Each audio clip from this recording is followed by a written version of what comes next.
To part 2 of chapter 3, process costing. We are continuing our discussion of process costing.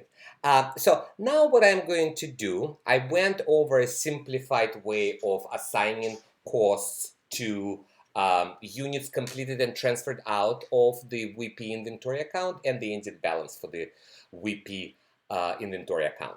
So pretty much we will have to prepare a very formal report called process costing report, and it will have 4 components.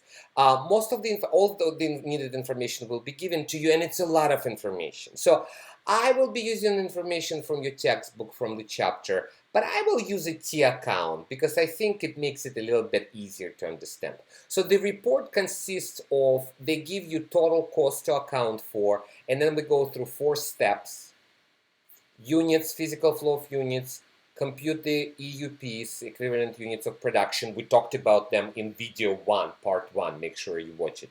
Then we will compute that weighted average cost per EUP. And that's why the method that we're using is called weighted average. So let me actually add it here. Compute weighted average cost per EUP. And then we will assign and reconcile costs. And the idea is that my total cost to account for must be equal to total costs accounted for. Okay. And again, I showed you an example in part 1, a simplified example. So we did the physical flow, that was step 1. This was the units, physical flow. That was that first step. Oops, where am I? First step, determine physical flow of units. The second step, so this was step 1. The second step, we calculated equivalent units of production right here. The third step, we calculated right here, cost per equivalent unit of production. And the last step, cost assignment and reconciliation. Right here, we assigned costs and we reconciled where costs to account for and costs accounted for have to be the same. Okay, so let's go to the data that is given in your textbook. So what I will be using this information from the book. So these are the units, right? Beginning balance, 30,000 units. Units started, 90,000 units. Together, 120. Units completed, transferred out, 100,000. Ending balance might not be given to you, but together has to be also 120. What you had plus what you started together is the same as what you completed plus what you didn't complete. So if they don't give you this 20,000, you know, it's 120 minus 100 equals to 20,000. And they give you percentage of completion, right? So for the beginning work in process, beginning balance, they completed 100% direct materials. Look at direct materials. As I mentioned before in part 1, in this course, we will assume that direct materials will be always 100% complete. In regards to conversion, only 65% complete. Units completed, 100% complete in both regards. And ending balance, conversion is only 25%. Really, guys, this is the only one we will have to worry about. This is the only one where we will have to calculate EUP. So beginning balance we can ignore. It doesn't matter. If you use weighted average, they will give you this percentage for beginning inventory, but you ignore it. Okay? So let me use these percentages in these units. I put together a nice T account. I think it's nice. So here you go. So it's chapter 3 T account.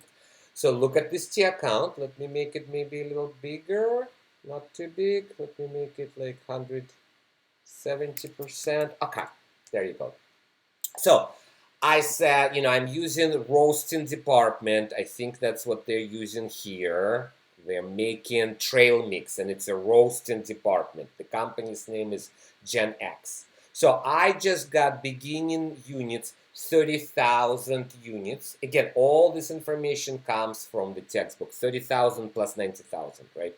So beginning balance units, 30,000. Started units, 90,000. So here and here, right? We've used that. Completed transferred out units, 100,000. And ending balance units, 20,000. And then they gave us these percentages, right? So beginning balance in regards to direct materials, 100% complete, conversion 60% complete. But like I said, who cares? We don't care. Completed transferred out, of course, 100% complete direct materials and 100% complete in regards to conversion costs. I want to remind you that conversion costs include direct labor and factory overhead. So this problem gives you direct labor and factory overhead separately. So if I want to know conversion costs, I add them two together. Okay?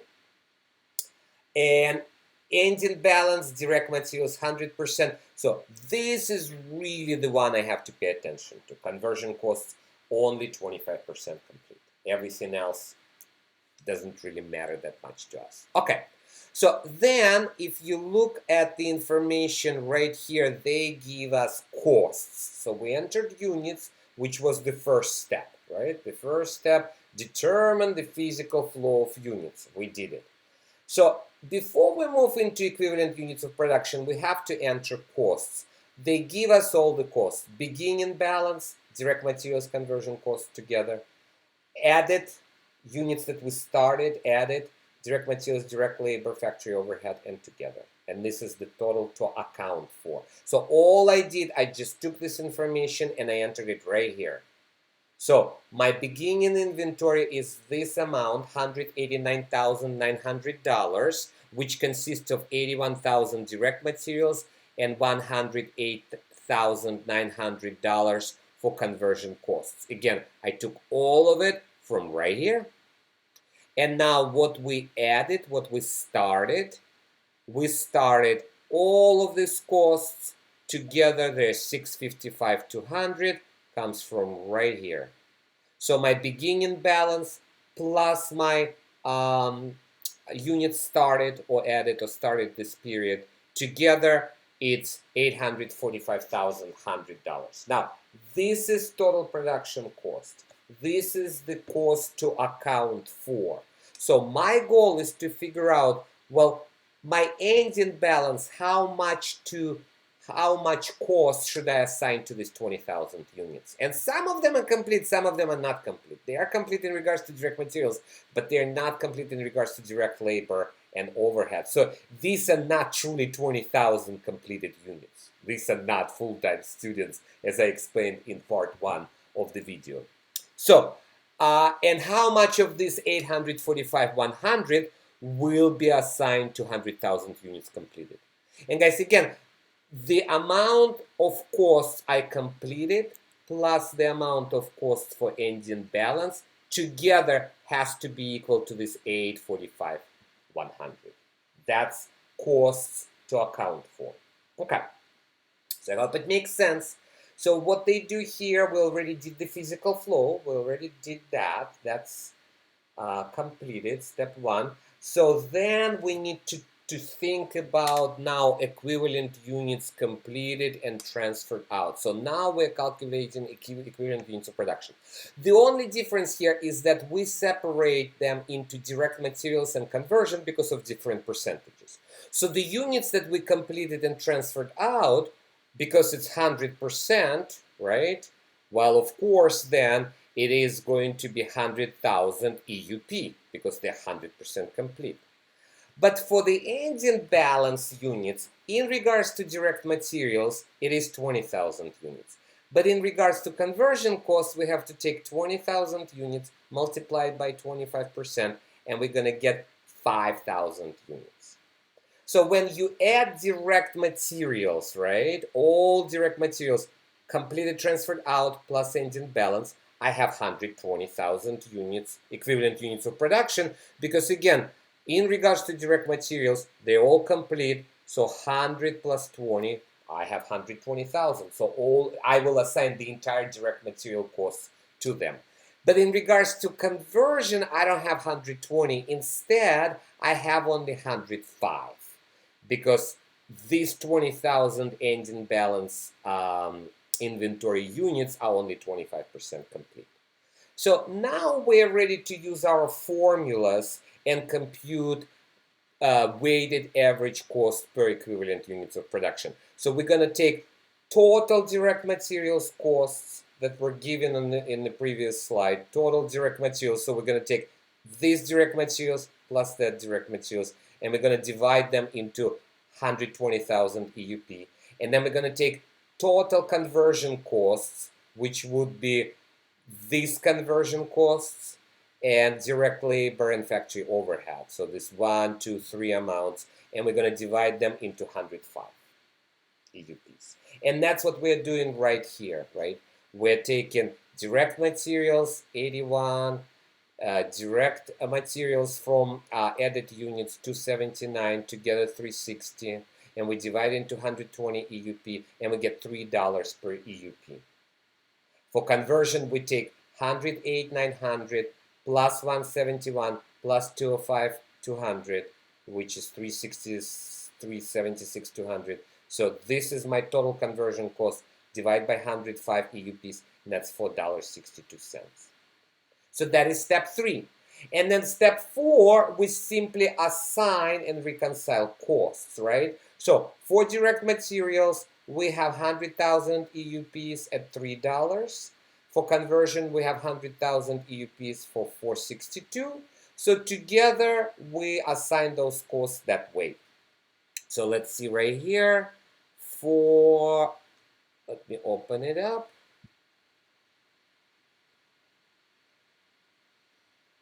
So direct materials, $60,000, right?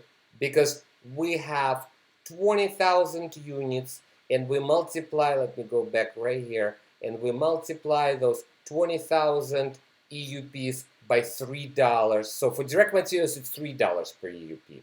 So I had 20,000 units multiplied by $3 gives me $60,000. And that's why I put $60,000 right here. For conversion costs, I'm going to take 5,000 EUPs multiplied by 462, and we're going to get $23,100. That's where it comes from. So together, this is the cost I will report. That's the most important thing, right? This is the amount that my WIP inventory will have on the balance sheet. These are the units I did not complete, 20,000 units, and this is how much is assigned here. Now, I don't even have to go through calculations here because this is the total amount minus ending balance will give me the difference. Let me just calculate it right here. So 845,100 minus 83,100. So when I go through my calculations for completed and transferred units, this is what I'm supposed to get. And again, in regards to direct materials,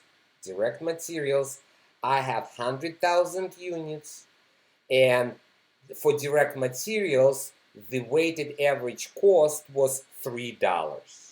For weighted average, it was $3, right? So we get, where am I at?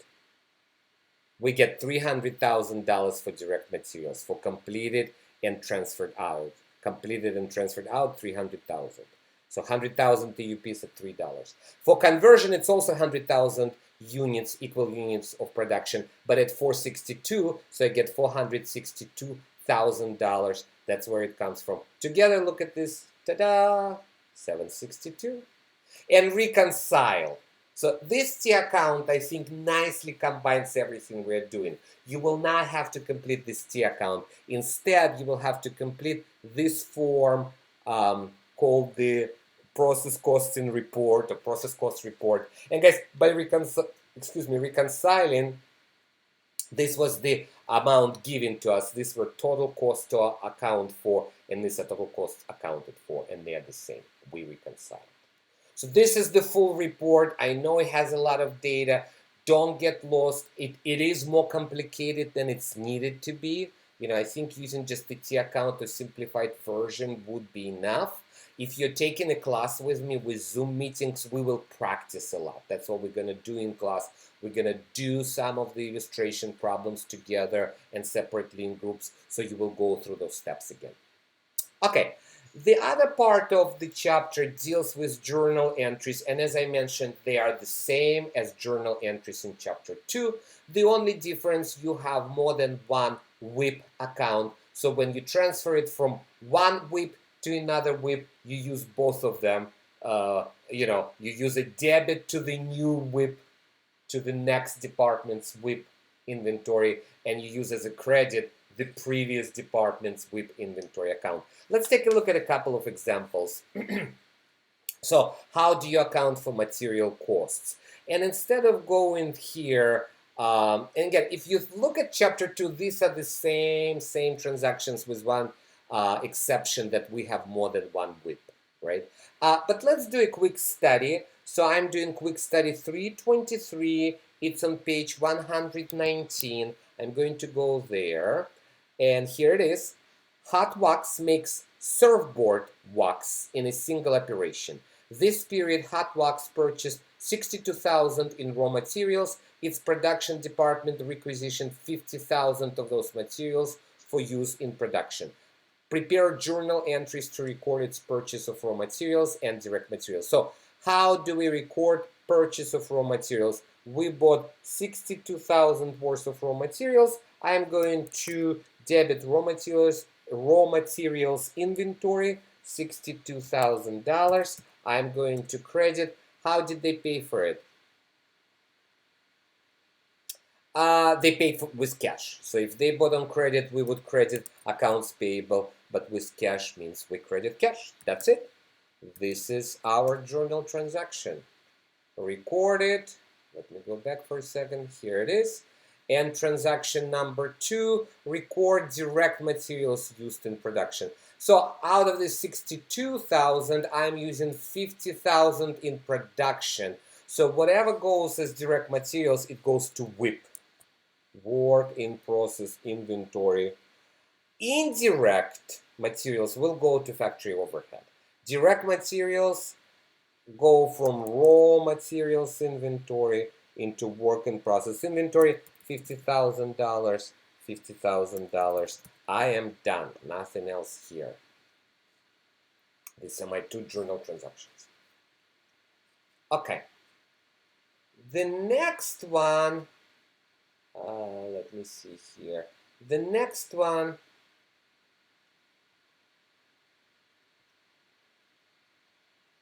okay. Next. Okay. Next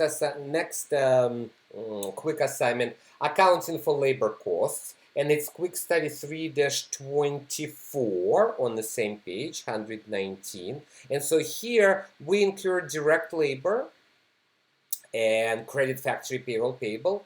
So direct labor goes into work in process inventory. And if we don't pay cash, we credit this factory payroll payable liability account, and it's for 125,000. So this is my debit and this is my credit. I am done.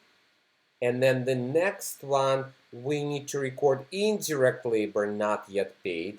Indirect labor goes into factory overhead. So these are your supervisor's salaries, your maintenance crew salaries. So we're going to debit factory overhead and we're going to credit factory payroll payable, and the amount is $10,000 right here. 10,000. Oops, is it 10? Yes. And 10,000 record. And the last one, record the payment of total factory payroll. So together it's 135. So when I pay for it, I extinguish my liability. So I pay off this liability account with cash. So I credit cash, and we are done. Record, and this is check my work. Everything should be correct. These are our 3 entries. Okay.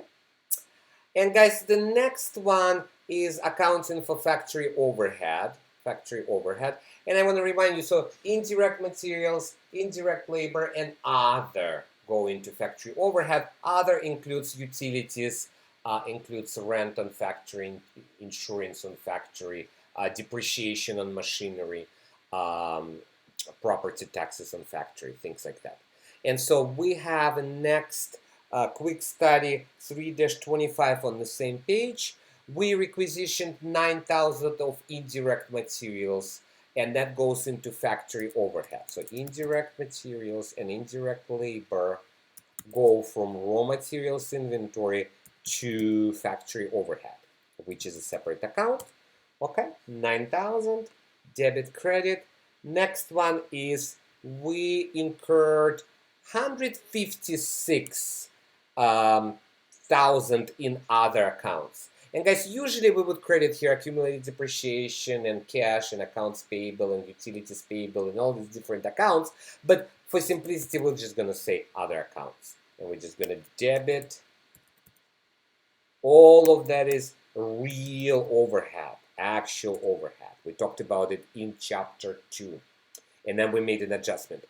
And then applied overhead at the rate of 140 of direct labor cost. Direct labor cost is were 125,000. So let me use here a calculator. So this is an estimated overhead, $125,000, and we're gonna use 1.4 times of that. So we're gonna get 175,000. So that's we applying this. It actually should have been number 1. We apply overhead to WIP. It goes into WIP, work in process inventory, at 175 first, and it goes as a credit to factory overhead.